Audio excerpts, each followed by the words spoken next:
How to change password on Instagram without Facebook. Hello everyone. In this video, I will show you how to change password on Instagram without Facebook. First of all, open the Instagram app on your phone. Then go to your home page by tapping on the profile icon located in the bottom right. Now go to menu on the top right. Tap on settings here. From here, click on Meta Account Center. Here you can see you can add a Facebook or Instagram account.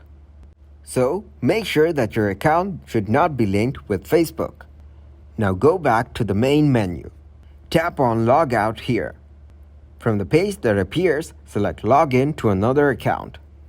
After this, provide your account ID here. Now select Forgot Password. Here, enter your ID and select Find Account. This will send a link to your Gmail account in order to get back to your account. So from the web browser, go to your Google Gmail. Tap on Primary Inbox.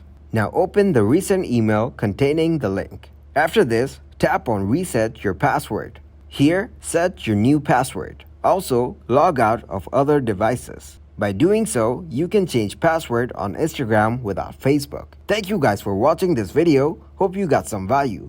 Make sure to like the video and subscribe to the channel to get notified for new videos. See you in the next one.